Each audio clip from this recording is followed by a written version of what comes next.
boa noite, bem-vindos a mais um episódio do nosso Fala Campeão, o talk show aqui da Rede 98. Hoje conversando com o multicampeão, dentro das 4 linhas e fora das 4 linhas. Então a gente tem muita história para contar e até como a gente chegou lá, né? Felipe, muito bem-vindo, técnico do nosso Sada Cruzeiro, de Joaíma para o mundo, né, Felipe? Joaíma, que é aqui em Minas Gerais. Felipe acaba começando sua carreira fora e depois vem para cá, mas... Antes disso, Felipe, eu queria entender no momento em que o Brasil, quase todo mundo, que hoje eu acho que já o vôlei, basquete, tênis, todo mundo é animado, né? É só porque você era grandão ou o talento pro vôlei já vem mais cedo para você optar e falar, eu quero jogar vôlei. Muito bem-vindo. Obrigado, Sérgio. Obrigado pela oportunidade de estar no programa. Parabéns também, mais uma vez, pelo programa maravilhoso. E para mim é um prazer, né, estar podendo falar com vocês. Cara, é difícil, né? Vamos dizer assim, um garoto saiu de Joaíma, uma cidade de 12 mil habitantes, sem grandes expectativas, perspectivas, e ali jogando futebol, vôlei, basquete, enfim. Mas eu vi que as coisas eram melhores com as mãos mesmo, né? Mas já era grandão desde novo? Já era grande, cara. Com meus 12, 13 anos, já nas casas de 1,80 m, 1,85 m, parei nos 1,94 m.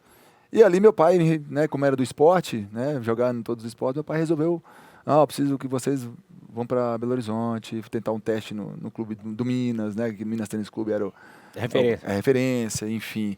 E ali a gente iniciou a nossa carreira com 15 anos, né, como atletas. E foi no Minas, né? Foi quando você acabou vindo. A gente, porque você tem um irmão que joga também. Tenho um irmão mais velho, né?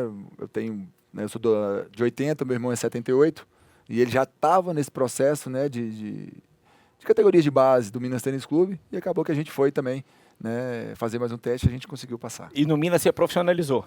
No Minas eu fui até categoria juvenil, né? Fui até o juvenil, eu vi que só montava grandes times, eu não tinha oportunidade. Eu acho que o momento mais difícil para o atleta é essa transição, quando sai de um juvenil, né, para virar adulto. Porque a equipe sempre montava com grandes atletas da seleção brasileira, então a oportunidade para nós ficaria muito restrita. E acabou que eu optei por sair, fui para São Paulo, né, na cidade de Santo André, até para ter essa oportunidade de jogar e voltar assim um jogador mais maduro, né, mais calejado, que a gente usa a palavra. E fui buscar meu espaço, cara. E depois voltei sim no primeiro ano de adulto, né, já pro Minas, mas também não tive grandes oportunidades. E aí falei, não, preciso voltar para São Paulo e seguir meu caminho de volta. Aí em São Paulo que você já começou a se destacar. Lá já ganhou título, isso. Foi MVP de final. Justamente. Rodou quantos times lá? Ali eu rodei mais ou menos uns 7 times, cara. Eu fiquei uns 3 anos, 4 anos em Santo André. Eu joguei na equipe do Banespa, que foi meu primeiro ano que fui campeão brasileiro. Na época do Banespa tinha um Nauber, que era, né, jogador de seleção brasileira. A gente ganhou até da equipe do Minas Tênis Clube aqui, foi em 2005, um mineirinho com 20 mil pessoas, um 3-2 espetacular, foi o primeiro título, então a gente nunca esquece, né? Então acho que ali a carreira começou realmente a andar. E nessa época aí, quem que você reputa assim, o maior ídolo que você teve a oportunidade de jogar com ele? Primeiro, quem que é aquele que você mirou, que você não jogou? Fala, pô, um dia eu quero ser igual a esse cara. E desses aí que a gente conviveu, assim, a gente é da mesma década, eu sou de 82, e minhas primeiras lembranças do vôlei é o time de 92, claro, né? Não tenho dúvida. Negrão, Maurício, Carlão, enfim, aquela turma toda. Quem você não teve a oportunidade de jogar nessa época e quem que você jogou que fala, pô, esse cara pra mim foi fenomenal? Pô, justamente, eu sou na mesma década ali, né? Então, assim, 92 para mim também foi um espetáculo, né? Ver Marcelo Negrão, Maurício, Giovanni. Você já jogava em 92? Não, em 92 eu tava com 12 para 13 anos. Eu tava começando a brincar com voleibol, mas eu vim pro Minas em 95. Mas já gostava de vôlei. Já gostava então essa Olimpíada você lembra dela direitinho também, Barcelona 92. Foi justamente ali. Mas quando vocês perguntaram sobre ídolos, assim, na verdade, meu primeiro esporte foi o basquete. Então eu tinha o Michael Jordan como meu ídolo. Ah, legal. Eu vi o Chicago Bulls naquela época, o Scott Pippen, era um time... tudo. Ganhava tudo. Então para nós aquilo era espetacular. Mas em 92 foi onde minha chavinha virou. Vendo aqueles caras jogarem o voleibol, o primeiro título de um esporte coletivo do Brasil, o primeiro título brasileiro do voleibol. Então para mim aquilo, só se falava em voleibol, jogar voleibol. Então ali eu falei, não, é o voleibol que eu quero seguir. Mas e o ídolo? Quem que foi ali? Não, meu ídolo, na verdade, é Maurício, o Nauber, né, que depois foi uma nova geração, e o Marcelo Negrão. Eu sempre falo Maurício e Marcelo Negrão, aquela geração de 92, mas um cara que hoje, que eu tenho uma admiração, um respeito muito grande, é pelo Nauber. E você jogou com ele? Joguei com o Nauber. Com os outros você jogou também, não?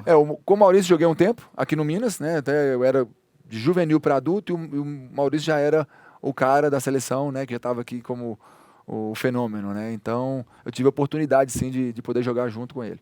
Já o Marcelo Negrão, trabalhamos juntos no Banespa durante 3, 4 meses, aí ele foi para a Itália. O único que eu não joguei, que você perguntou ali, foi o Paulão e o Tandy. O Tandy foi pra areia depois, então, né? o Tandy foi pra areia, mas Giovani, Maurício, o próprio Carlão, todos eles eu tive Você jogou junto joguei ou junto contra? ou contra, né, em times. Então eu tive a oportunidade de jogar contra esses caras. E desses juntos, algum te marca mais nesse sentido? Igual a gente vê no próprio futebol, que o pessoal fala até aquele estilo paizão, aquele que gosta de abraçar os meninos novos, tentar ensinar e tal. Teve algum que te marcou mais? Eu acho que o Maurício, cara, por ele ter sido mais novo, né, quando eu peguei o Maurício, a habilidade que ele tinha, a facilidade que ele tinha com levantamento. E não era tão alto, né? Não era tão alto, mas tinha umas mãos impressionantes, cara, de toque, de suavidade, de driblar o bloqueio. Então aquilo ali era fascinante, ver Maurício jogar, eu realmente me encantei. Mas na nova geração, como eu falei, né, já pensando no Nauber, ele que me ajudou também nesse desenrolar da minha carreira, né? Foi um mentor na minha vida, foi um paizão, ao mesmo tempo jogando ao lado e sendo campeões juntos. É porque acontece, por mais que seja um esporte coletivo, a gente sabe que nessas viagens, às vezes é o seu colega de quarto que você está acostumado, você vai criando mais amizade, o cara frequenta a sua casa, e a partir dali você tem uma diferença de idade, você falou, ele vira o seu mentor, né? Justamente. Vai te falar, ó, te ajudar a corrigir seus erros, né? E foi justamente isso, né? Durante os treinamentos, ele via, enxergava e falava assim, cara, você quer ser jogador de vôlei? Quer ser diferenciado? Você vai precisar passar. Porque que negócio, né? O atleta quer atacar, quer fazer ponto, quer fazer aquela alvoroço todo, né? Lógico, o brasileiro, ele quer atacar, ele quer fazer o ponto. Mas, por outro lado, ele falava, você tem que dar estrutura, você tem que dar equilíbrio, você tem que dar sustentação para o seu time. Se você focar demais no seu passe, tem certeza que você vai deslanchar a sua carreira. E aquela mensagem ficou, cara, na minha cabeça. Então eu falei, não, quero me tornar um exímio passador, um jogador completo, um jogador de base. E ali foi construindo a minha carreira. O vôlei mudou demais, né? Você chegou a pegar com vantagem, com vantagem, e tal, peguei, negócio, 15 de pontos, dinamizar, não tinha líbero, não tinha né? líbero, foi trocando, o central que passava, depois... Aí, pela televisão também, o tempo, né, de TV, às vezes o jogo durava 3, 4 horas, então acho que não tinha fim, né? E eles precisavam fazer adequações na regra, que eu acho que foram importantes, né? E hoje tornou o voleibol um pouco mais dinâmico, né? Hoje, praticamente, com 25, 30 minutos, você se encerra um set, a não ser aqueles sets duradouros, 38 a 38, aquelas coisas. E hoje já são mais raros. São mais raros, mas é por aí. Eu acredito que é mais ou menos nessa linha. E aquela época era o quê? Brasil, Cuba, eu acho, do Joel Despain, né? Que tinha o Joel Despain, os grandes tinha o Hernandes, times. Tinha o Cuba, era sempre a briga com o Brasil, né? O Brasil sempre um grande time também. Eu lembro muito da Holanda, eu lembro muito também da... A Holanda foi a final da Copa da Olimpíada de 92. Da Olimpíada de 92. Lembro também do time dos Estados Unidos, né? Tinha o Samuelson, o oposto. Sim. Um carecão, um fortão. Então eram jogadores mais agressivos, mais fortes, altos, né? Hoje você tem um cara mais esguio, não tão forte. Você vê um Wallace, nosso time, um magro, mas um cara que salta muito, um cara que tem uns golpes de ataques diferentes. Então o voleibol realmente mudou e a gente precisou se adaptar a isso. É que eu falo, o Brasil acabou ficando aí na crista da onda esse tempo inteiro, pelo menos beliscando, chegando, tava. Acho que Cuba hoje já não é o que era. Você acha que esse polo deslocou para onde hoje, assim, de potências mundiais do vôlei? Hoje você pensar em Cuba, assim, cara, Cuba são grandes atletas, você pegar individualmente, eles jogam em qualquer equipe, né? Cada atleta ali, um levantador, um oposto, um central, tô falando específico de cada posição. Só que coletivamente eles não conseguem, né, ter um time... Você pegar 6, 7 jogadores hoje, titulares das equipes, todos são cubanos. E se juntar esses caras, a gente fala, cara, ninguém vai ganhar desses caras. Mas quando se juntam... Não é a mesma coisa. Não é a mesma coisa. Eles não têm esse controle, talvez, emocional, não têm esse equilíbrio, não sei, na parte de treinamento, né?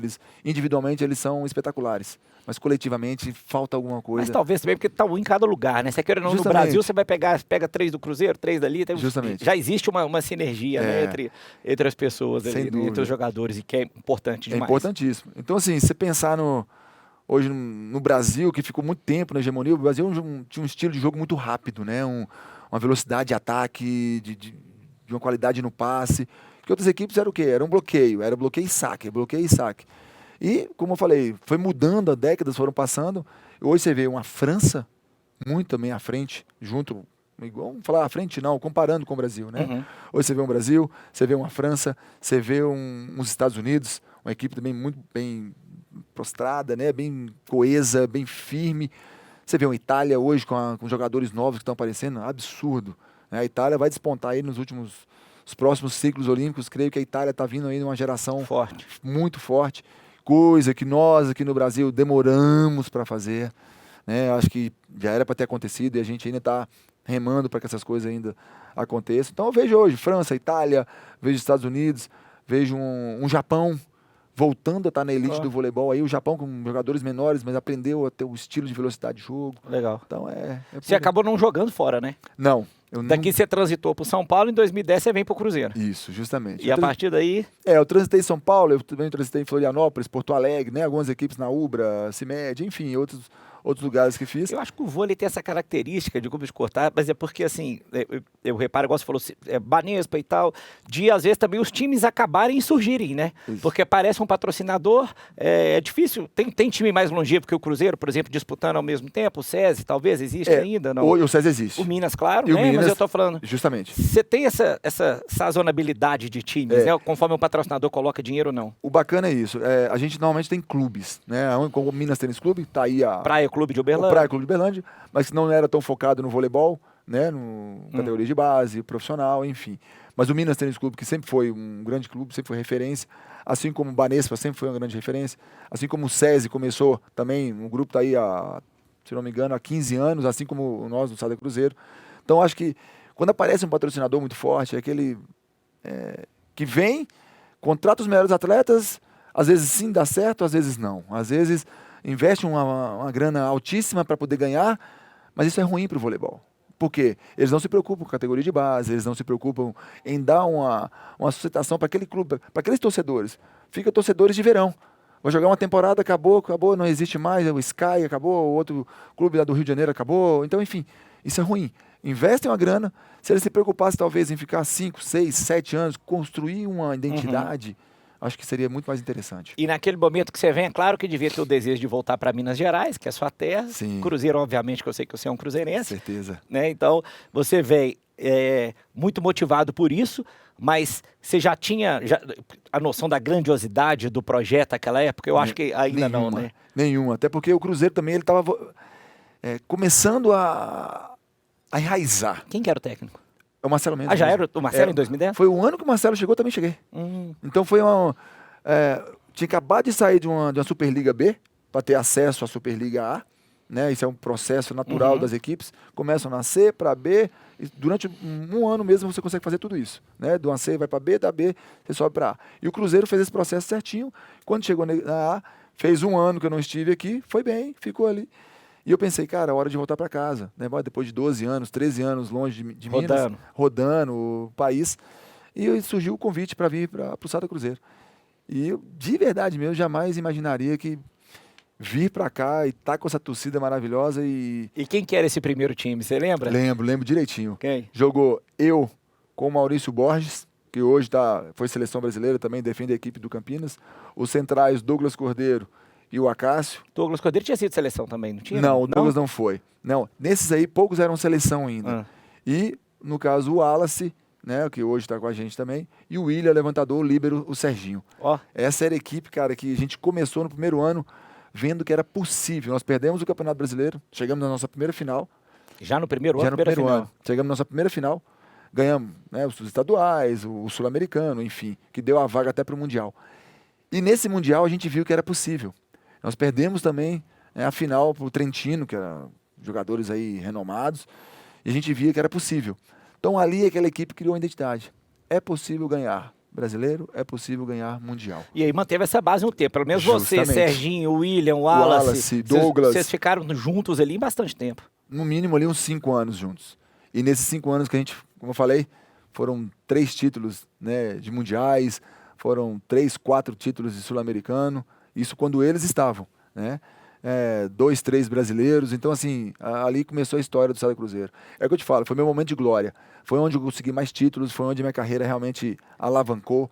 Né? Eu tenho um carinho enorme aí pela... E o primeiro Mundial? Deve ter sido algo impactante, né? Não, porque não demais. É comum, assim, um clube brasileiro, é o que você falou. Por mais que você tenha investimento do esporte em outros países, mas só do cara lá ganhar em euro, certamente já ganhou muito mais do que aqui. Absurdo. E a gente chegar e fazer um time brasileiro e de frente ganhar ainda, né? Não, eles não acreditavam, né? A gente até brinca, né? Quando a gente chegou no Campeonato Mundial fora, aqueles russos, os italianos, os caras, que para nós também era tudo novidade, né? E os caras de 2,10 m, 2,08 m, e os caras pensando, o que esses jogadores de futebol de salão, esses anões querem vir para cá, mas... E ali eles viram que, poxa, os caras têm qualidade, os caras têm brilho para ganhar, né? E quando a gente conquistou nosso primeiro título em 2013, aqui no Brasil, né, em Betim, contra os russos, né, praticamente a base da seleção russa. Só gigante no time, só provavelmente, é perfil já não, mais perfil forte. já grande, forte, né, os russos, não, tradicionais. E depois daquela vitória ali, a gente nunca mais vai esquecer, porque nenhum time sul-americano, nenhum time brasileiro sequer havia disputado ou chegado a uma semifinal. Nós somos tetracampeões agora. É absurdo. É absurdo o que a gente vem fazendo com o eu, inclusive, uma vez eu li um livro sobre os All Blacks do rugby da Nova Zelândia e eles são tidos como a equipe coletiva mais vitoriosa do mundo. E eu falei que eu acho que não, que a gente tem que levantar isso. Eu acho que provavelmente o SADA, percentualmente, tem mais vitórias do que eles, não só títulos. Isso aí a gente tem que levantar não tem que levantar isso depois. Mas eu acho que eles estavam... Quando eu li o livro chama Legado, é muito bacana, vai contando alguns princípios importante. que norteiam o time. E aí eles começam falando sobre isso, que é reconhecido pelo Guinness como a equipe coletiva mais vitoriosa do mundo em percentual de jogos com vitória em relação aos jogos jogados, né? Fica o desafio para você levar para o nosso Luiz, para nossa parte histórica lá do SADA. Pode deixar que eu vou correr atrás mesmo, mas eu acho bacana isso. Eu acredito que seja, porque eu lembro de um dado momento, 30 e tantos títulos disputados, 30 e tantos ganhos. Eu acho que nós estamos por aí. Você é treinador, eu vou deixar para o segundo bloco, eu não vou nem falar, mas o seu é 6-6, né? O meu tá com 6-6. Não, a gente tá assim... Não, isso aí nós vamos falar depois. Vamos falar, né? Vamos mas falar. É por aí. Nós estamos...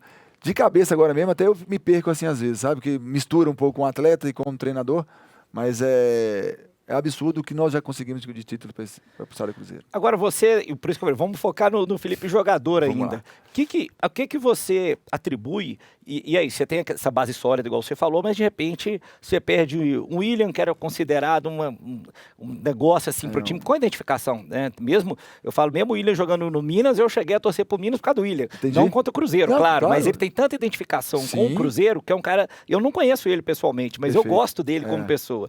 E ele sai, foi o Uriarte que veio pro lugar dele, foi antes, e mantém. Como é que é esse processo de vocês trazerem alguém de fora que chega e se adapta tão bem junto àquele time que já está jogando junto? Bacana. Ali? A gente fala isso também, né? O Marcelo Mendes tem um papel fundamental para essa estrutura, para essa base, né? A gente falava que, né, aqueles 5 que estavam ali, que desde o início, né, manteve-se a base, acho que esse era o diferencial do SADA Cruzeiro. E até hoje a gente procura fazer sempre isso, manter sempre uma base, sempre 4, 5 titulares ali, eles vão ser a referência para esses novos que estão chegando, entender como que a música é tocada aqui, como que funciona, para que eles possam vir e adequar aquele sistema. Né? Independente de se o cara é seleção brasileira, se o cara é estrangeiro, se o cara é mais novo, se o cara é mais velho, se o cara é experiente, se o cara não é, eles entram e entendem a filosofia do SADA Cruzeiro. Eu acho que esse é o ponto principal. E lógico, na saída do William, a gente fala que o William hoje, para mim, é um atleta espetacular, tem o apelido de El Mago, né? Porque realmente faz magia com a bola. Eu me lembro o Maurício. Justamente, craque como o Maurício. Então o William, para mim, também é um dos melhores levantadores hoje. Né? Parou de jogar, né, recentemente. Está aqui em Belo Horizonte ainda? Está aqui em BH. Hoje ele trabalha como comentarista, né, dos canais esportivos. Então, está se dando bem também. É um cara espetacular. Mas falando assim, quando a gente perdeu o William, a gente perdeu um Leal, né, cubano nosso, todo mundo falou, pô, agora o SADA Cruzeiro acabou, agora o SADA Cruzeiro não vai mais ganhar, ficou aquela dúvida. Sempre bem bonito. Cara, a gente trouxe o Uriarte, e aí eu falei, ali dentro a gente faz as coisas acontecerem, né? É o comprometimento, é a dedicação, é a atitude de cada um, de querer melhorar sempre, é o que eu peço para eles agora, na minha parte como treinador, mas eu fazia isso já como atleta, a gente dá o exemplo no que a gente faz no dia a dia. Não adianta você chegar lá, pô, tem 40 minutos de treino, vou fazer um treino meia boca. E não é fácil, né? Fazendo um paralelo aqui para o futebol, né? A gente vê hoje, por exemplo, que o Flamengo está sofrendo. Pegou grandes campeões no mundo inteiro, colocou, chegaram, ganharam, começa a trocar umas peças, o jogo não encaixa, acabou. Todo mundo xinga, todo mundo ruim, né? E vocês mantiveram essa bola para o alto aí durante muito tempo, né? Diferente, eu acho, esse esquema de vaidade, a gente lida muito bem com isso. Né? Eu acho que ali, é o que a gente fala, você usou até uma expressão eu esqueci do futebol americano lá, o Tom Brady, né? Tom Brady. O Tom Brady. O Tom Brady, ele fala bem, né, que você falou o próximo título, qual né? o seu título mais importante, o próximo. Então a gente pensa nisso também. Né? Ah, mas o Cruzeiro já ganhou tudo, não tem mais título para disputar. Realmente a gente não tem mais torneios que nós não conseguimos. Que não ganharam. Que não ganhamos. Mas a vontade é de aumentar o número rápido, né? Justamente. Então, eu acho que cada ano, nós estamos aí já pro 15º ou 16º, eu tô até me perdido agora, o Campeonato Mineiro. A gente quer vencer o Campeonato Mineiro, 16º consecutivo, 15º consecutivo. Esquece que vencemos o ano passado e esse ano é diferente. É um grupo diferente, são pessoas que estão chegando, que também querem... Por isso que essa mescla ela é importante. Pessoas vencedoras, pessoas que querem vencer e aqueles que estão em busca do seu primeiro título. Então a gente tenta trazer esse equilíbrio para que durante os treinamentos a gente consiga tirar o máximo dos atletas. É por isso que eu falo que esporte de alto rendimento é uma loucura, né? Porque você ganha, você comemora, dura no máximo um dia a comemoração, justamente. Porque no outro você já está de novo se preparando, né? Não, e essa pergunta ela é tão assim, quando você fala de... Para nós, essa manutenção, ganhar é fácil, um chega, outro... Não, ganhar não é fácil. Ganhar sempre é muito difícil, é trabalhoso. Todos podem ganhar, mas continuar ganhando e por muito tempo... é ainda mais difícil. É a célebre frase. Chegar no topo, às vezes, não é tão difícil. Se manter no topo é muito mais. Ainda mais difícil. Até porque eu acho que isso existe uma contribuição para o voleibol, de uma forma geral, porque é o famoso você sobe o sarrafo. Isso né? aí. Quando você consegue fazer isso no longo prazo com consistência, não é sorte mais. Não. Né? Não é, ele chegou e botou um caminhão de dinheiro ali do dia para a noite. Não é o caso. Você vai construindo base, você vai fazendo as coisas. E aí o que você falou, você vira o time a ser batido. Justamente. Então você já entra de um jeito que... mais uma vez, por mais que você... Igual você deu exemplo, eu quero ganhar outro mineiro, mas... Porque se não ganhar, também vira uma pressão tão grande que a pressão interna tem que ser maior. Isso é interessante, Sérgio, porque eu acho que no início a gente foi entendendo que essa pressão ela fazia parte. Só que nós, no dia a dia, assimilar aquilo, imagina para a cabeça de um atleta. Você chegou no Cruzeiro, não sabe do Cruzeiro, e ainda ter que vencer, ainda ter que ganhar, ainda ter que... Né, aquilo começou a se transformar para nós o quê? Um desafio diário. Aquela pressão jogada, gente, tem um jogo contra um SESI. Não, tem que ganhar. Tem um jogo contra o Minas. Mesmo sendo sabendo que talvez o Minas tinha um investimento maior, tinha um time melhor, mas era Cruzeiro. A gente precisava vencer. Só que aquilo aos poucos foi se tornando natural. Essa pressão de ter que vencer, nós fomos aprendendo anualmente a lidar com isso também. A ganhar campeonatos, a ganhar mundiais, a ganhar sul-americanos.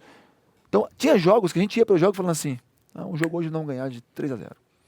Não é soberba, era conhecer o seu time. A capacidade que a gente tinha de atletas, que se todo mundo tivesse dado 100%, não tinha como mesmo.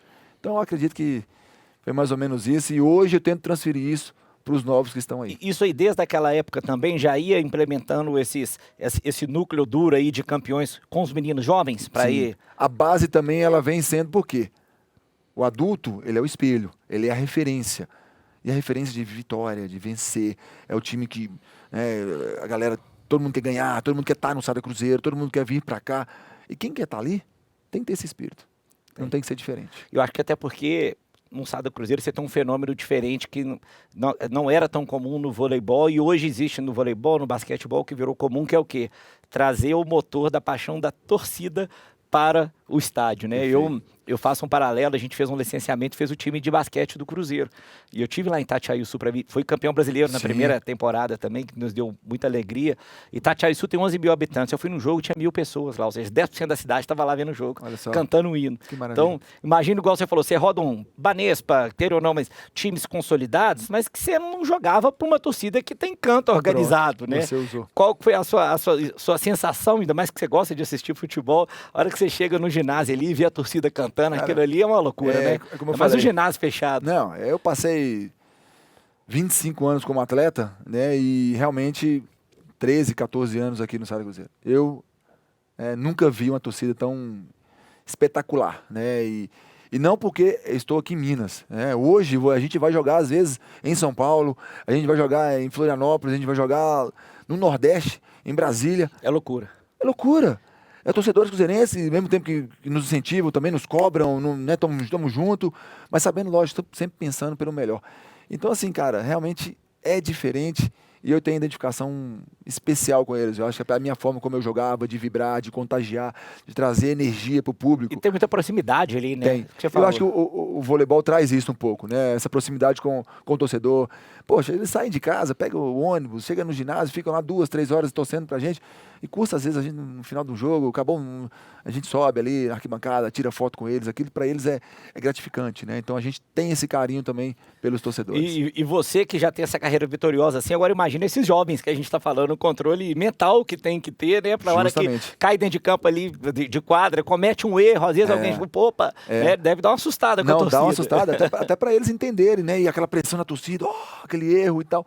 Mas acho que faz parte, eles já vão entendendo o que é realmente assistindo, porque primeiro eles começam assistindo, vendo de fora, na arquibancada, de repente começam a ser inseridos ali entre os 14, de repente já está ali jogando um pouquinho, então aos pouquinhos a gente vai conduzindo essa situação para que eles também não sintam esse impacto, né? Porque realmente e o que eu mais quero ver, acho que você também, é a gente ter um Mineirinho revitalizado aí, poder ter jogo para 30 mil pessoas lá de novo, que aquilo era maravilhoso, cara, né? Sem sombra de dúvida. Eu cheguei a pegar alguns jogos do Brasil ali, eu sempre gostei e fico imaginando ter a oportunidade de ver aquilo que você falou com a torcida do Cruzeiro, que vai encher o ginásio, não tem dúvida. Nós fizemos, se eu não me engano, 4 finais de Superliga lá, 4 ou 5 nós ganhamos. Se 5 nós ganhamos 4, se 4 nós ganhamos 3. Né? E aquilo tudo lotado. 20 quantas mil? Ali tinha 22 mil, 21 mil, 19 mil. E o último foi por causa da restrição de bombeiros. Aquele negócio, a gente teve que colocar um limite de 17 mil. E deve ter sido o recorde de público a multijogador ali. Recorde de público, que é um absurdo. É um monumento aquele lugar ali, cara. E receber aquela pressão, aquele carinho do público ali. O que antecede é você chegando de ônibus, a avenida lotada, o pessoal batendo no ônibus. Enfim, aquilo é espetacular. Bacana, ó. O papo vai fluindo, a gente tem que dar um cortezinho aqui agora, só que nós vamos ter mais 3 horas de programa que nós vamos falar depois de título, né? Vai me contar um por um de cada jogo. A gente volta já nesse bate-papo super bacana aqui com o Felipe Herrado, nosso técnico do Sada Cruzeiro. Fique atento aí, não saia do sofá, já a gente volta.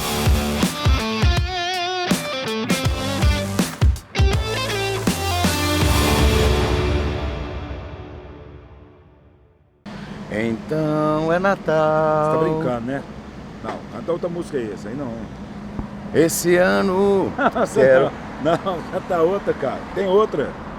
Adeus, ano velho. Não, vai esquece, Rodrigo, pode deixar. Não quero lhe falar do que passou. Não vou de retrospectiva. Quero lhe mostrar o que vai ser. Um novo jeito de encarar a vida. Você vai mudar seu olhar, sintonizar só coisa boa. Traga o que faz bem e o que é melhor pra sua vida e transporte pra outras pessoas. Por mais que evolua o mundo e a computação, tem umas coisas que só nascem vindas do coração. E sintoniza nossa rádio, web e televisão. E você vai entender que apesar de ter vivido tudo que vivemos, tem 98 mil motivos pra vivermos. 98 mil motivos pra vivermos com amor e paz.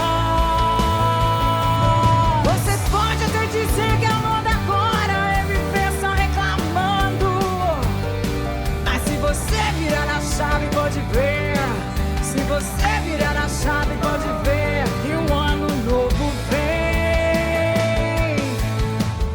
No rádio, na TV, no celular, onde quer que seja. Em 2024, a Rede 98 vai estar com você.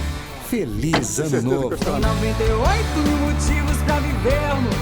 98 mil motivos pra vivermos. 98 mil motivos pra vivermos com amor e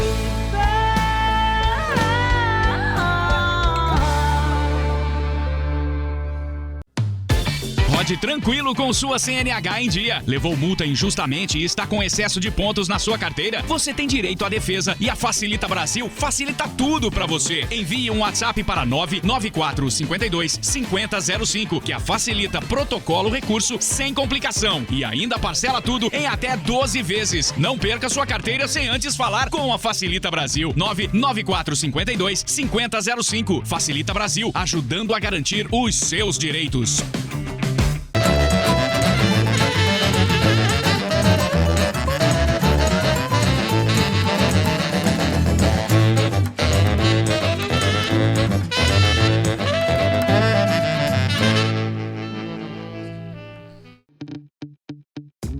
Técnica, tem música aí pra Guerra de Troia?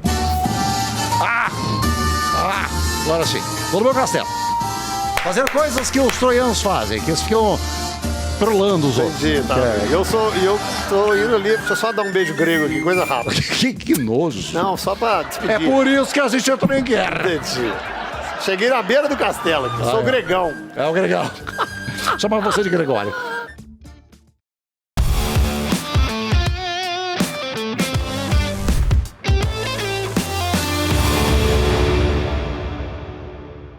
Muito bem-vindos de volta aqui no Fala Campeão, nosso talk show da Rede 98, batendo papo aqui com o nosso Felipe Ferraz, técnico, já ia falar presidente, técnico do nosso sábado, quem sabe presidente um dia, que eu já queria falar disso, já foi jogador, campeão, técnico campeão, tem que ser presidente uma hora. Mesmo? O Marcelo Moreno falava isso no Cruzeiro, vou ser presidente do Cruzeiro um dia. É bacana, não, mas acho que tem outras pessoas aí na frente, acho que eu continuo ali na minha área esportiva, tá bom demais. E essa transição, Felipe, eu falei que eu queria guardar a parte de técnico para depois, porque eu acho que foi uma decisão que surpreendeu todo mundo, né? Primeiro, porque o Marcelo, o que você falou, todo mundo é gratíssimo a ele, talvez seja o argentino que a gente mais goste, né? Não, é verdade. Inclusive, a gente já viu, fez visitas à Toca e o pessoal sempre gostou muito do bate-papo, super receptivo. A gente acha que às vezes ele tem uma cara meio fechada, mas, E é fechado mesmo. mas todas as festas que ele ia do Cruzeiro, ele sempre conviveu muito bem, atendia todo mundo. Você foi um cara muito bacana. E tem um peso muito grande, né? Sim. Como é que você chega depois de um cara que ganhou tudo para começar a sua carreira? Aí a minha pergunta é, você já estava pensando nisso? Ou veio meio assim, pô, vamos pegar um líder do elenco aqui, vamos trazer... Conta pra gente como é que foi essa transição aí. Bacana. Na parte real, como aconteceu, mas eu quero também na sua cabeça, aquela hora que você deitou e falou, e aí, vou, não vou, vai dar certo, será que é loucura? Porque o Rogério Ceni fez isso no São Paulo e jogou a história dele pro... Não jogou, mas saiu xingado e tal. Ele é um ídolo da torcida ainda, mas enfim, não é fácil tomar essa decisão. Boa pergunta, vamos lá, é um caminho longo ali, mas uma coisa que eu tenho que resumir. A palavra que eu uso para vocês nesse processo, primeiramente, é vulnerabilidade. Eu me senti muito vulnerável. Entrar numa área, por mais que é do voleibol, é uma área completamente diferente. Uma coisa é você ser comandado, passar a ser comandante. Uma coisa é você executar e agora terceirizar. Né? Eu estou tentando extrair do atleta aquilo que eu fazia bem, aquilo que eu achava que era interessante. E nesse momento todo que era a minha pensamento de como que vai ser. Essa era a minha dúvida. Agora, um pouquinho já antes disso, se eu estava preparado, se eu não estava, era um caminho que eu buscava, sim. Né? Eu, como sempre um cara que sempre gostei de estudar, sempre procurei me atualizar, enfim, não só do esporte, mas durante esses anos todos como atleta aqui no Sada Cruzeiro, eu procurei fazer um MBA também, gestão empresarial, para justamente entender o que seria o Felipe um pós-carreira. Eu sou formado em educação física e quando eu cheguei na FGV da vida, o pessoal queria entender, pô, atleta, o que você está fazendo aqui? E eram diretores da Petrobras, supervisores, enfim, de empresas... Eu estou fazendo o que muita gente devia estar, né? E não justamente, e até brinquei com eles, falei, olha, e vendo aqui, né, em trabalho de gestão de pessoas, todos os exemplos que vocês usam é do esporte. A disciplina, o trabalho em equipe, o que vocês querem. Comprometimento, mentalidade... É tudo esporte, então eu tô aqui para tentar ajudar também a dar resposta para vocês, né? E querendo ou não, receber um pouco de como que é esse mundo corporativo, como é que é esse trabalho fora, né? Não aquela caixinha fechada que é o voleibol, né? A gente fica muito enclausurado ali dentro. Então, 2 anos e pouquinho ali de MBA, eu finalizei o curso, para mim foi uma coisa que me ajudou muito também nessa transição.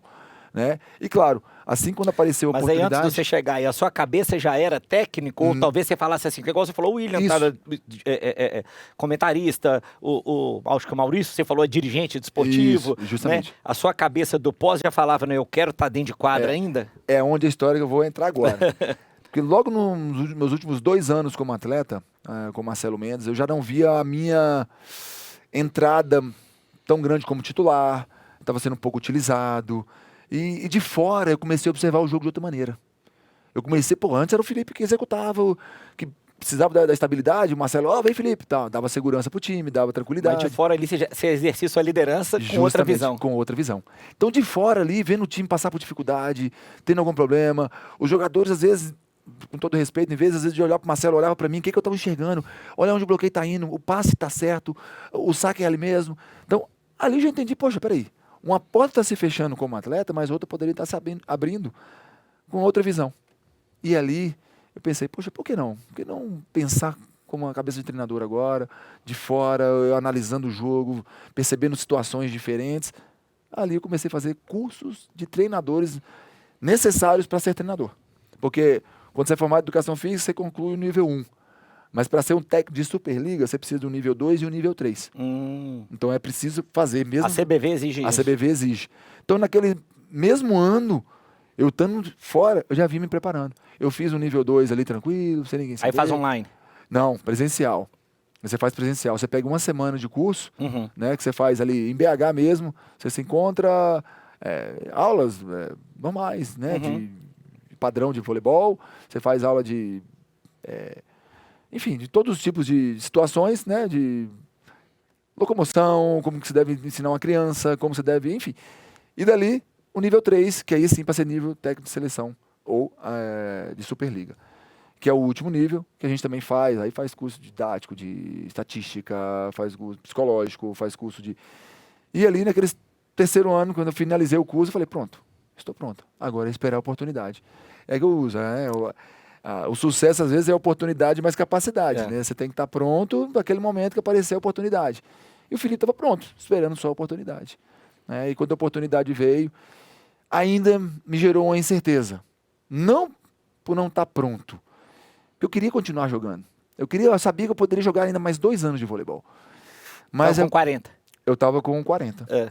E tinha condições mesmo. O Fábio está aí com 43 pegando justamente, tudo, né? físicas. Tanto que os meninos depois perguntam, pô, mas você não continuou? Aí não foi por falta, porque eu não quis, né? Foi pela oportunidade mesmo. O Cruzeiro não queria mais o Felipe como atleta, mas ele queria na comissão técnica. Outros clubes queriam o Felipe como atleta, mas talvez eu fecharia uma porta aqui. Você vai para um outro clube, talvez não tão de ponta agora, para jogar mais um ano. Depois... Então eu fui para casa, como você falou, pensei, por que eu vou fazer da minha vida? Porque aí a direção te chamou e falou, olha falou, Felipe, tem uma proposta para você. Marcelo Mendes está saindo, você aposenta como jogador e começa como técnico. Justamente. Aí você falou, preciso pensar. Preciso pensar, né? Então eu fui para casa dos meus pais, para Joaíma, para o interior, e ali... Aí é o melhor lugar do mundo. É o melhor lugar do mundo. Eu estava na fazenda, eu até brinco com os meninos, eu estava em cima do cavalo mesmo, quando veio a notícia assim, e aí? E eu tive que responder pro Medioli, né, quando ele... você vai ou não vai querer ser o treinador da equipe do Sara Cruzeiro? Aquilo, literalmente, eu caí do cavalo, né? Mas eu falei que sim, né? Que eu gostaria de assumir, e ali estava pronto o Felipe, né? Como novo treinador. Então, foi realmente uma decisão, assim, assertiva, né? De vida, pro meu projeto, o que eu pensava, do que eu pensei ali, ainda como atleta na reserva, enxergando um mundo diferente. Me preparei para isso, estudei, e graças a Deus as coisas foram fluindo, foram dando certo. Não só pelos resultados, né? Eu falo isso porque, independente de ganhar ou de perder, eu vou entregar o meu melhor. E eu espero que os atletas tenham absorvido isso. Aí dali você já foi para a prancheta começar a desenhar técnico. Eu falo a parte de técnico mais difícil deve ser, vamos pensar no treino. Justamente. Né?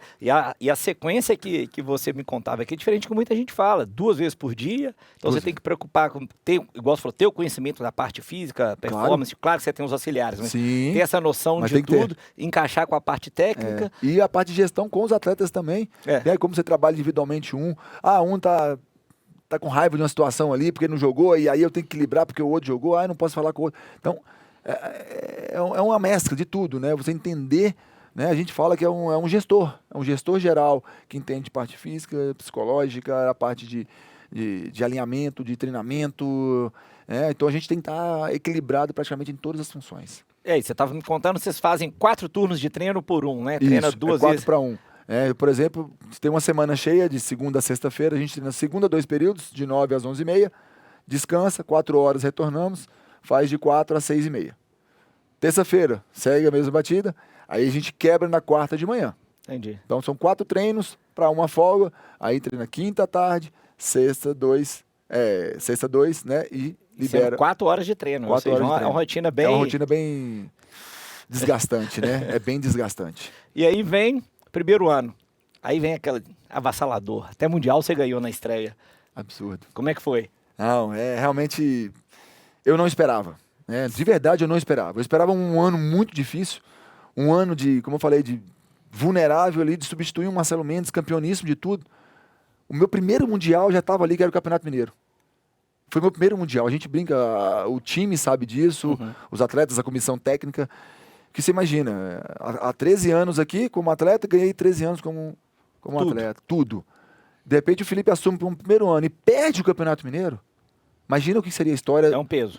Um peso gigantesco.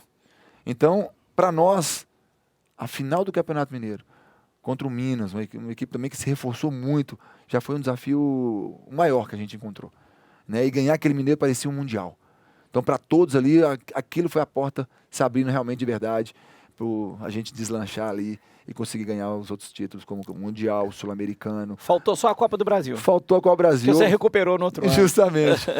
São 6 títulos disputados, né, durante o ano, para o Sada Cruzeiro, que disputa 2 torneios internacionais, é o Sul-Americano e o Mundial. Nós ganhamos 5. Faltou a Copa do Brasil, nós perdemos. Já no meu segundo ano, dos mesmos 6 títulos, eu ganhei a Copa do Brasil e perdi o Mundial. 10 de 12. 10 de 12. Quem é o All Blacks? Tá ruim? Falei, ué. Quem que é o All Blacks? Isso aí nós temos que saber mudar. Realmente muito, muito feliz, assim, né, com a comissão técnica que me ajudou demais também nesse processo, sem sombra de dúvida. Sem eles ali, nada disso seria possível. Falo isso não é clichê, não é nada, porque, como eu falei, eu estou entrando num mundo novo, né, de preparar treino, de entender a cabeça de jogadores também, não mais como atleta, mas como treinador, o que eles poderiam estar pensando. Claro que isso também eu saio na frente. Né? Hoje eu consigo enxergar isso mais, porque eu tive a vivência prática. Está tão fresca na minha cabeça que hoje eu consigo equilibrar com o que eu tenho na teoria, né, na parte de treinador. Eu acho que o mais dificultador, pensando tanto no vôlei quanto no futebol, raramente existe. Mas os técnicos multicampeões como técnico foram multicampeões como jogadores. Né? Guardiola foi. Zidane foi. Mas Abel Ferreira, do Palmeiras, que hoje é um líder, não foi um grande jogador. Sim. Tentou ser. Mourinho não foi um grande jogador. Acho que no vôlei, Bernardinho foi seleção, mas talvez não tenha ganhado tantos títulos. Acho que talvez o Renan só que tenha tido mais desempenho assim nos dois. E você foi campeão de tudo dentro e campeão de tudo fora. A carga aumenta, não aumenta? Não aumenta. A carga aumenta, a pressão aumenta. Mas, ao mesmo tempo, eu aprendi a lidar com ela. Eu brinco com os repórteres que, às vezes, no início da minha carreira, como treinador, chegaram para mim e falaram: mas e agora?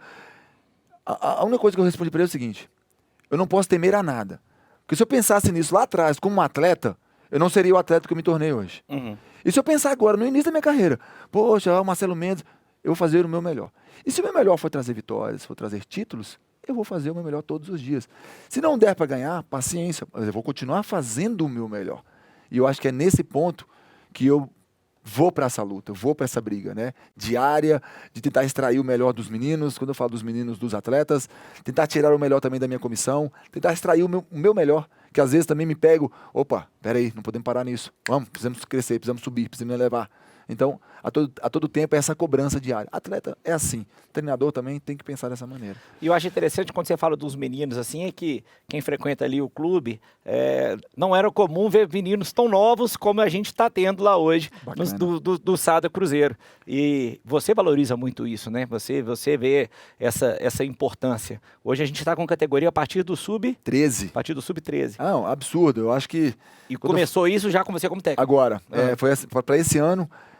a gente tinha ali as categorias infanto e juvenil, que era sub-17 e sub-19.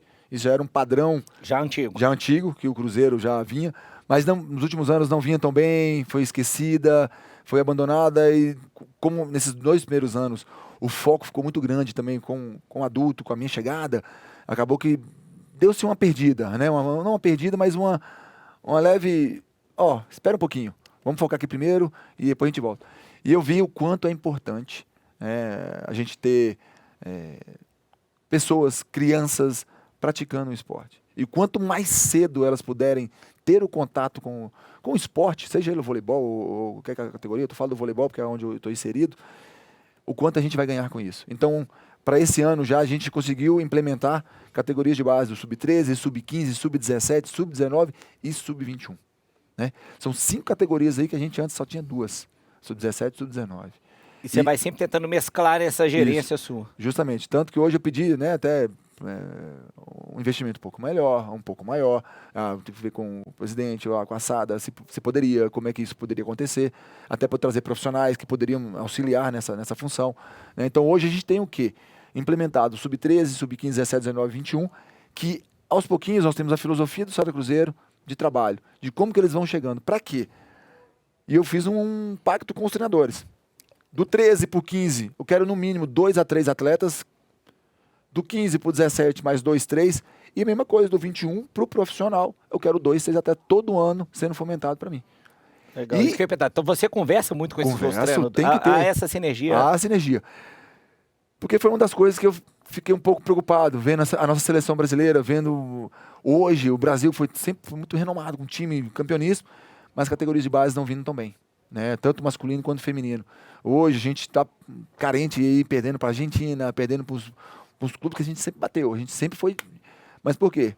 Porque eles estão fomentando a molecada lá embaixo. E A molecada, e você vê o movimento deles irem para fora? Também. A molecada de baixo? Às vezes hoje, por quê? Hoje você vai dar um salário para um garoto, às vezes ele prefere de imediato.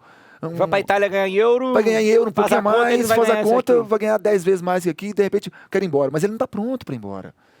Ele não formou ainda, ele não experimentou as etapas, ele não passou. Às vezes pular etapas é ruim. Então se a gente puder fazer isso aqui no Sada Cruzeiro, que hoje é uma vitrine não só para a seleção brasileira, todos os atletas hoje que estão na seleção brasileira também são do Sada Cruzeiro, sub-19, sub-21, sub-17. Então assim, hoje, sinônimo do Sada Cruzeiro não é só jogar vôlei para o Sada Cruzeiro, também é o quê? Uma vitrine para a seleção brasileira. Então a gente vê o que hoje para eles? Dá essa oportunidade para eles que eles possam se desenvolver sem pular etapas e saber que aqui também é um caminho longevino para eles. Você falou uma coisa interessante, que eu falo, se eu sou técnico lá da seleção brasileira sub-15 de vôlei, não sei se existe ela, acho que a primeira coisa que você vai falar, pô, bom lá no Cruzeiro quem está destacando, né? Porque Mas hoje é um caminho natural, né? A gente tem uma competição muito forte também, né, com os clubes, né, que vê o Sada Cruzeiro muito forte hoje, pelo menos estruturando ainda mais. E eles, às vezes, poxa, vocês não deixam espaço para ninguém, né? O São Paulo não ganha mais nada, ou Minas, né? E Rio de Janeiro. Então fica aquela coisinha assim. Mas eu acho que se cada um começar a fazer o teu melhor, o teu trabalho, independente disso, nós vamos começar a fomentar e trazer atletas aí para a seleção brasileira. É porque eu falo para eles, aqui eu não trabalho só para o Sada Cruzeiro, eu trabalho para o Brasil, eu trabalho para desenvolver pessoas, eu trabalho para desenvolver crianças, para que elas se tornem pessoas melhores, para que elas se tornem um grande irmão, um grande pai, um dia vai crescer, vai ter uma esposa, enfim. Então, eu não estou preocupado só com o atleta, claro que é a minha função, mas também estou preocupado em desenvolver pessoas. E você chegou num ponto que eu acho muito importante, que eu converso com todo mundo, que é do alto rendimento, né? Óbvio, caminho maravilhoso, clube, 2 anos só, mas no fim sempre dá aquela coceira. Olimpíada, Seleção Brasileira, né? A gente sabe que tem um caminho político no meio, né? Justamente. Acabei de citar o Fábio, todo mundo fala que talvez sejam dos atletas mais injustiçados do esporte brasileiro, né? Todo mundo defende isso, mas sempre dá aquela vontade de, olha, deixa eu fazer um trabalho legal, porque no momento certo, como surgiu o seu aqui, dá aquela vontade, né? Sérgio, é uma pergunta assim que eu falo na boa. Eu sinto até, às vezes, meio que emocionado, por quê? Como atleta, assim como o Fábio, nessa época eu falei que a gente teve uma ascensão muito grande no Sada Cruzeiro, foi um dos melhores anos da minha vida. Considerado várias vezes o melhor ponteiro, o melhor passador da Superliga, o melhor sacador do Campeonato Brasileiro, enfim. Índices lá em cima. Tudo lá em cima, números impressionantes. E todos ficavam, pô, o Felipe não vai para a seleção, Felipe. E eu nunca fui para a seleção brasileira como atleta. E às vezes eu falo, gente, até onde o Felipe podia fazer, ele fez, até além. Né? Não dependia mais do Felipe. Né? Então foi uma frustração, foi um momento muito de frustração na minha vida. Mas eu não podia me abater. Claro. Eu usei aquilo como combustível e pensei, no outro ano eu vou ser jogar melhor. melhor aí, né? Eu vou ser melhor. Que é o que você falou, vou fazer os outros passar vergonha. E eu fazia melhor, e nada de reconhecimento da seleção, e nada. Quem estava perdendo talvez era a seleção, mas que bom que a seleção também estava sendo bem representada, mas não só por isso. Então, o sonho de criança não foi realizado. E hoje muitos falam sobre agora como treinador. E agora essa porta também se abrindo, mas eu acho que ainda estou engateando, estou começando, apesar de tantos títulos já como treinador, eu procuro fazer o meu trabalho, o time que eu amo de paixão, que é o Cruzeiro. Então, se aqui estiver para mim dando certo, eu estou muito feliz. Se vier o reconhecimento da seleção brasileira, é uma outra coisa. Mas eu vou continuar dando o meu melhor Não, aqui. vai vir, vai ser melhor ainda que se tivesse sido antes. Tudo tem seu tempo, eu sempre acredito nisso, justamente. né? E obviamente você tem que correr atrás. Para ganhar na Justamente. Mega Sena você tem que jogar. Tem que jogar. Não adianta, você não vai ser premiado à toa. Isso. E você busca um caminho interessante, eu até te sigo nas redes sociais e vi que recentemente, até mesmo na sua hora de folga, você vai buscar conhecimento. Né? Você não teve essa experiência internacional como atleta, igual você falou, mas recentemente você teve na Califórnia, acho que era no Mundial de Seleções. Isso, foi o torneio, né, de seleções da VNL.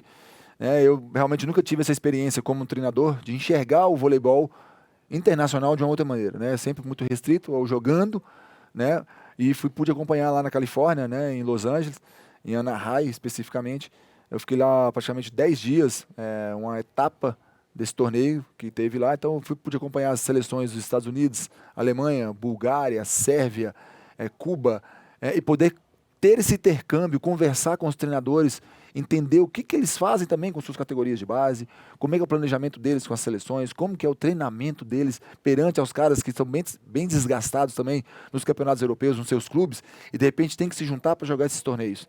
Né? Como que é isso? Como que eles trabalham esses atletas nesses momentos? Né? Ah, não, a gente dá folga para 2, levamos 2, depois os outros 2 vão descansar. Enfim, e também sistema. Conversar sobre. Aqui a gente fica muito fechado, né? Nós no sul-americanos joga só com a Argentina, um torneio ali no Chile, então a gente fica muito restrito e perde muito. Não tem como no futebol esses torneios de base no mundo inteiro, que até para dar experiência para os meninos, perfeito. Né? Você tem menos isso no vôlei. Nós temos menos isso no voleibol. Hoje, por isso que eu falo, você pensar bem, há 13 anos que eu estou aqui, né, como atleta, e mais 2 como treinador, Sara Cruzeiro que tem a oportunidade de jogar fora, porque joga campeonato mundial. Senão, os outros clubes, os outros 15 clubes que existem, falando do nível A, né? Claro. Não jogam fora, eles não conhecem, eles não sabem como é um torneio na Argentina. Salve outros que podem ir ali, ter uma grana, vamos fazer 3 torneios ali na Argentina, que vão jogar. Nós tivemos experiência de fazer alguns torneios, nós mesmos, em Irvine também, na Califórnia, né? Nós fizemos 3 anos consecutivos, né, para dar base para o time, para rodar, conhecer um pouquinho, convidando equipes asiáticas, equipes europeias. Como profissional isso? Como profissional. Isso no meu primeiro ano, no meu terceiro ano como atleta aqui. Em 2012, 12, 14 e 15. Nós 3 anos consecutivos, assim, a gente foi para os Estados Unidos fazer um intercâmbio internacional. E é legal promover isso agora que você está ajudando nesse processo de formação também para a base, né? Trazer aqui, Belo Horizonte recebe Betim, recebe bem, como faz o Mundial. Né? Perfeitamente. Agora, né, como a gente está começando essa estrutura, como eu falei, desde o Sub-13 até o Sub-21, nós estamos começando a implementar isso. Levar essa garotada também para conhecer, para aprender, para entender o que é viajar, ficar num hotel, ou ficar num... Né, como que é a rotina de atleta, para eles, desde cedo, começar a entender. Talvez uma viagem para a Argentina, para a Colômbia, a gente começar a promover e trazer isso para eles. Mentalidade, provocação. Justamente. Né? Entender que jogar na Argentina é diferente, um canto diferente, uma língua diferente. Mas... Já tá pronto. Você falou uma coisa que é interessante. Talvez se o Felipe, que chegou no Cruzeiro em 2010, tivesse chegado na idade que você veio e jogou no Minas, não despontaria tanto, porque não estaria preparado psicologicamente para isso. Né? Perfeitamente. Então... Você contou que estudou e tal. Você estimula, sobretudo, esses mais jovens, esse trabalho mental, assenta, bate-papo, inteligência emocional, psicólogo, enfim, coach. Isso é uma coisa que você cobra deles? Eu cobro deles. E isso hoje, na verdade, tá aí. E não é só porque tá aí, as pessoas estão buscando cada vez mais, principalmente os atletas profissionais. Mas a gente vê o quanto os meninos hoje estão precisando também de uma ajuda, né, de um psicólogo. Por quê? Hoje está tudo muito digital. Hoje a troca... o bate-papo aqui, que a gente chega às vezes, chegava 20, 30, a gente era fominha de vôlei, né? Então eu ia treinar, eu chegava 1 hora, 40 minutos antes, já pegava a bola de vôlei, começava a brincar com o outro, fazer joguinho, 1 contra 1, 2 contra 2. Hoje o cara chega tá no celular. Tá no celular, tá jogando, falta 2 minutos para começar, ele não tá focado no treino, ele tá focado na tela. Então isso é preocupante. Você pega aquelas imagens do Brasil, Copa 2002, último título nosso, era pagode no ônibus e tal, hoje é só celular e fone. Cada um ali, às vezes, com o seu mundo, interagindo com... Felipe, treinador, é mais militarzão nisso aí, não pode... Cara, eu sou militar, mas ao mesmo tempo eu tenho que adequar um pouco... A realidade do mundo, né? Hoje tá aí, realmente a tecnologia chegou, mas ela não pode ser... demais. Aquele de fomentar, igual a gente faz em casa. Pô, na mesa de refeição não. Pronto. Conversa. Justamente. Né? A gente até brinca isso, numa refeição, na hora que os meninos vão no restaurante, acabou um jogo. A gente fala com eles, tá aqui, a mesa tá aqui, cada um põe o celular aqui. Então faz aquela pilha de celulares, né? E acabou o restaurante, acabou a comida, sim, aí vamos falar com a família. Ou às vezes até indo pro jogo, que eu já vi, eu gosto de ler, ver muito filme sobre esporte, essas coisas, alto rendimento, que antes aquilo, né? Pô, o pessoal vai junto, discute, ó, se você fizer aquele movimento eu faço outro, se você fizer aquilo eu faço aquilo. Hoje o cara pega o fone Põe o dele fone de ali, Acabou. Acabou. Ele entra no mundo dele. Muitos falam, mas tô concentrado, tô ouvindo aquela música que eu gosto, tô aqui fechadinho, tô... Beleza, a gente respeita, a gente tem que entender isso. Mas a gente tem que entender até que ponto isso não está sendo excessivo. Principalmente para os meninos mais novos. Do 15 até os 19 anos, isso se torna um pouco preocupante. Né? A gente fala com eles, a partir do momento que vocês pisarem dentro do ginásio, que a gente tem um espaço ainda de ginásio, você pode alongar, pode brincar, a tela já não pode mais ter. Ali fala, desliga, põe, Acabou. e você vai brincar no ginásio. Você porque bate um problemão ali antes do jogo, imagina. Justamente. Você quer ficar 1 minuto ali antes de entrar pro ginásio ainda? Aí você fica na tela. Ali dentro, quando você entrar, vamos tentar controlar isso. Não é exigência, mas eu creio que traz para ele já uma responsabilidade que, pô, realmente, eu tenho tanto tempo para ficar lá, pô, eu vou concentrar aqui durante 2 horas de treino, 2 horas e meia, vamos focar no que a gente tem que fazer. E você agora, o treinador, bate uma bolinha ainda? O vôlei, muito pouco, né? Eu acho que eu fico mais pro tênis, pro Dedicou beach tênis. demais. Dediquei demais. O meu xará, seu colega, tá no beach tênis, Tá, né? o Serginho Outro dia a tá, gente teve pô. com o Luiz Basílio aqui, campeão mundial de beach tênis, bacana. treinam juntos. Não, o Serginho entrou na carreira agora como treinador, como, enfim, né, tá divulgando bem o beach tênis, é um esporte que cresceu e muito, pô, muito feliz com isso. E hoje ele tá aí nessa área, tô muito feliz pelo Serginho também. Mas quando cara. bate lá em Joaíma, eles devem te obrigar a jogar, Não, né? Não joga. tem jeito. Eu já Não tem vi os jeito. amigos jogadores, falam, voltou pra terra natal, todo mundo quer ver. Cara, eu chegar lá, eles acham que eu sou atleta, só que eu brinco com eles, ó, eu Mas sou... você tá em forma ainda, Não, tá lá bacana, correndo. Mas tem sempre, né? A gente vai pra cidade, eles pedem pra jogar, monta a seleção da cidade, quando a seleção do Vale, a gente brinca, né? Então a gente faz esse 3, 4 jogos com as seleções ali e diverte um pouquinho. Mas no fundo eu acho que isso aí deve ser um orgulho imenso pra você. Como você falou, você pega uma cidade de 12 mil habitantes, produzir um campeão mundial. Então, assim, a hora que você chega lá e vê esse reconhecimento, acho que talvez seja até maior que um aplauso que você recebe cara, no ginásio. Pra mim não talvez, tem né? preço, cara. Sérgio, se eu mostrasse algumas imagens pra vocês depois, eu tenho um acesso pela uma ponte que chega na cidade, né? E quando a gente chega, eu tô de carro, aquela fila de carro me esperando, eu tenho que descer do carro pra abraçar todos. Só não dá pra levar os troféus todos, não dá pra carregar. Mas é absurdo o que eles fazem, o carinho que eles têm por mim. E o que eu posso fazer para ajudar a minha comunidade também, né? Eu procuro fazer sempre, com doações, enfim, contribuir de alguma maneira. Mas né? você pode ter certeza, mais do que merecido. Bacana. Que a gente colhe o que a gente planta. Justamente. Filipão, obrigado do Valeu fundo demais. do coração. Sérgio, Bate-papo, que isso, aprendizado. cara. Valeu A demais. gente sempre se cruza aí, é sempre legal passar para os nossos espectadores todo esse conhecimento, essa alegria, essa energia Valeu. que Show você de bola. tem, sempre positiva, sempre sorridente e Obrigado. sempre querendo fazer o melhor para todo mundo, tá? Volte sempre, obrigado por ter aceitado nosso convite. Eu que agradeço, cara. Obrigadão mesmo aí, parabéns aí pelo sucesso do Fala Campeão. Tamo junto, galera. Obrigado, pessoal. E como eu falei, não deu para trazer os troféus, porque não ia caber aqui no nosso cenário. Mas a gente segue o Felipe no Instagram, acompanha o trabalho dele, estaremos sempre na torcida. Tenho certeza que um dia todos os brasileiros, que ele vai estar lá em cima comandando a gente. Opa. Até sexta-feira que vem. Um abraço, obrigado pela companhia de vocês. Foi um prazer estar aqui mais essa sexta-feira. Até mais, pessoal. Até mais.